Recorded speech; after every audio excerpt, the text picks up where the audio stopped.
bapak-bapak.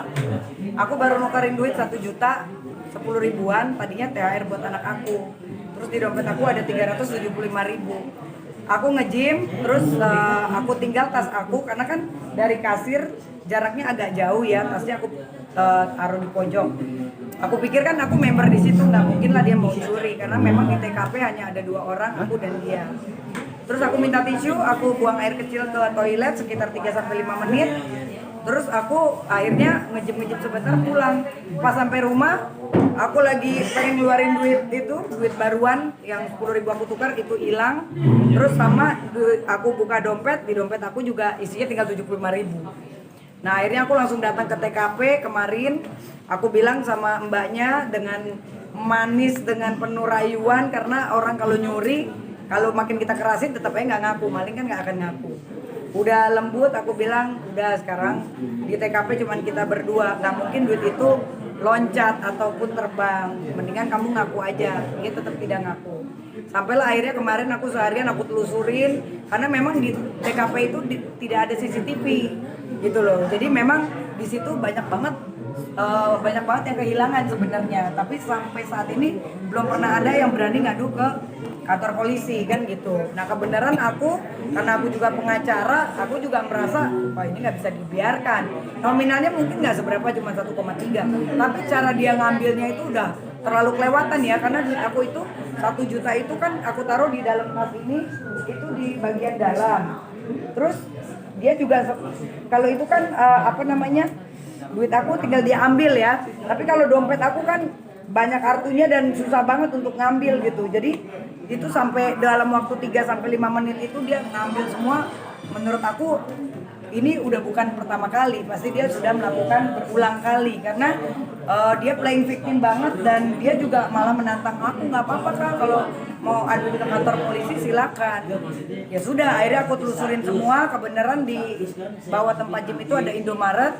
Akhirnya aku dapat CCTV-nya. Jadi ketika aku pulang nge-gym jam 11.30, dia pun langsung nukerin duit 1 juta itu, duit 10 ribuan baru, dan dia top up langsung masukin ke dana gitu loh. Dan itu akhirnya terekam, karena dia pikir kan, dia nggak tahu aku bakal sepinter itu gitu. Jadi masih maling amatir tapi canggih juga. Ya sudah, akhirnya tadi malam aku langsung bikin LP ke Polsek Durensawit. Alhamdulillah Pak Kanitnya juga langsung gerak cepat. Jam 10 itu kita datangin ke TKP langsung dengan beberapa polisi dari Polsek Durensawit. Awalnya dia masih kayak nggak ngaku. Ketika Pak Kanit bicara berdua sama dia, baru dia, boleh nggak saya bicara sama Kak Berbi sebentar. Dan akhirnya kita bicara berdua, Kak maaf ya Kak, aku emang yang ngambil, aku butuh duit karena orang tua aku ya butuh uang untuk di kampung gitu. Terus aku bilang, kamu ini udah keterlaluan loh. Kamu kalau nyuri barangku yang duit 1 juta di plastik itu aja kan, karena duitnya kan masih di plastik. Mungkin aku masih berpikir uangku mental, walaupun nggak mungkin karena tas aku kan dalam banget. Tapi kalau kamu sampai udah nyuri, duit aku diambil di bagian luar itu, terus sampai dompet aku dirogoh dan kamu sisain 75.000, ini kamu udah keterlaluan. Jadi aku bilang udah, sekarang nggak ada damai-damai, saat ini juga kamu langsung diproses. Ya sudah, akhirnya tadi malam langsung di Polsek Durensawit sekitar jam 11 langsung di BAP, dan sampai saat ini prosesnya masih berlanjut. Dan di tempat fitness itu aku juga baru tahu ternyata Duoshan ini pemiliknya Robi Shine yang istrinya orang Rusia ya. Aku sempat bicara juga sama dia, tapi dia juga nggak ada permintaan maaf. Dia hanya bilang ya udah bagus Berbi, nggak apa-apa, proses aja. Terus aku bilang, kamu punya tempat gym gimana? Kenapa tempat gym kamu besar tapi nggak pernah kamu kasih CCTV? Nah menurut keterangan dia, aku berapa kali kasih CCTV tapi setiap punya karyawan CCTV-nya dimatiin. Terus aku bilang itu nggak make sense dong, kan harus ada SOP-nya. Ya kan, masa karyawan bisa matiin CCTV? Aku bilang gitu. Karena ini kejadiannya udah bukan pertama kali, ya kan? Bahkan pelakunya sendiri sudah mengakui bahwa memang udah sering kecolongan, dan lokernya itu pun memang sengaja dibuat karena aku beberapa kali kan, aku karena udah lawyer ya, aku pas dibuka kok dia 1 kali dikunci, pas kedua kali bisa langsung kebuka.